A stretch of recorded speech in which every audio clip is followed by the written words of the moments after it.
There is a certain kind of healing that happens not in noise, not in conversation, not even in expression, but in silence. A silence so still, so intimate, that even your thoughts feel like whispers. I know it well, not just because I've lived it, but because I've learned to breathe through it. You see, we often associate strength with action, with doing something visible. We applaud the loud victories, the public declarations, the dramatic turnarounds. But I want to talk about the quieter kind of strength. The kind that doesn't look like strength at all. The kind that happens when no one is watching and no one is clapping. It started in silence. There's a misconception that silence is emptiness, but it's not. Silence is space. It's a container for pain, a soft landing for grief, a mirror for our rawest, most vulnerable self. In silence, you don't need to wear a mask. You don't have to pretend you're okay. You don't have to explain. You just have to be. And that's harder than it sounds, because we live in a world that thrives on noise, on immediacy, on answers. We scroll through curated lives and smiling faces, and we're told to share, to speak, to perform our pain so that others can validate it. And while expression can be healing for many, for others, it can feel like pressure. Healing doesn't always look like storytelling. Sometimes it looks like sitting in the dark with yourself, not rushing to the light, but learning to be okay with the shadows. I remember days when getting out of bed felt like a triumph, when brushing my hair felt like an act of rebellion against the weight in my chest. And no one knew. I smiled, I showed up, I worked. And yet inside there was a quiet war, a chaos wrapped in calm. You don't have to announce your healing to make it real. You don't have to show your progress for it to be valid. Some of the most profound changes happen in the smallest, stillest moments, like when you choose to eat, when you take a walk, when you put your phone down and just sit with your feelings, even when they're unbearable. There is power in the decision to heal, not loudly, but honestly. To those of you who are healing in silence, I see you. I know what it feels like to wonder if you're doing it right, to question if the absence of noise means the absence of growth. But I want you to know, stillness is not stagnation, it's gestation. Like a seed buried in soil, your healing is taking root beneath the surface. The world may not see it, but you feel it. And that is enough. Healing doesn't follow a timeline, it's not a race, it's not a project with a deadline. It's not a series of inspirational quotes and perfectly lit photos. Healing is messy, it's layered. It often feels like you're going backward, like you're breaking more before you can rebuild. But silence gives you the space.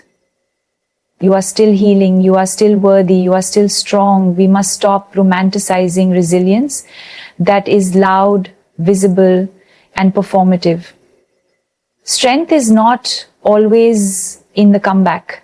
Sometimes it's in the pause, in the breath, in the surrender, in the choice to keep going even when you have no idea what forward looks like. There's a beauty in silence. It's where you meet yourself, not the version of you that the world expects, but the one that trembles, that doubts, that longs, the version that asks for peace more than applause. And in meeting yourself there, in that quiet space, you begin to rebuild.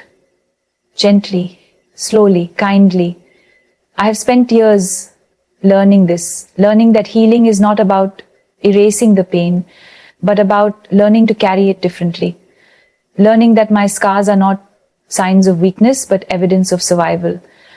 That I don't have to be fixed to be whole. That I can be both hurting and healing. Breaking and becoming. If you're listening to this and you feel like your healing is invisible, know this, not all growth is meant to be seen. Some of the most powerful transformations happen in solitude, like a caterpillar in its cocoon, quiet, unseen, and yet becoming something entirely new. So trust your silence, trust your process, trust that even when you feel stuck, something inside you is shifting. The world will catch up. It always does. But you don't owe it an explanation. You don't owe anyone a narrative that makes sense. Your healing is yours. Let it be what it needs to be. And yes, there will come a day when you will speak, when your voice will find you again, when your story will no longer feel like a wound but a testament. But until then, let the silence hold you. Let it cradle your pain.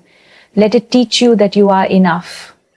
Even without the noise. There's a strange kind of clarity that comes when you sit with your feelings without trying to fix them. A kind of strength that rises when you stop fighting what you feel and start honoring it.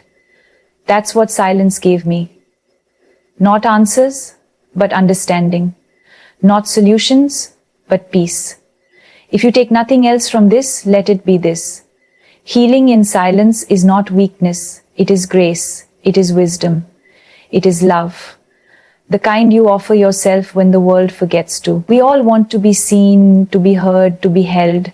But sometimes the first step is learning to see ourselves, hear ourselves, and hold ourselves. And often that begins in silence. So if today all you did was survive, if all you did was get through the day, then I'm proud of you.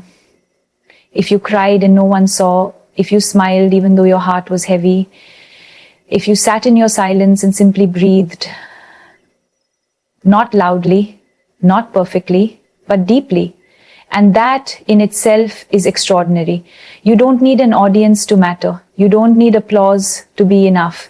You just need to be willing to feel, to face, and to take one small step at a time. So heal quietly if you must, in darkness if you must, in solitude if you must.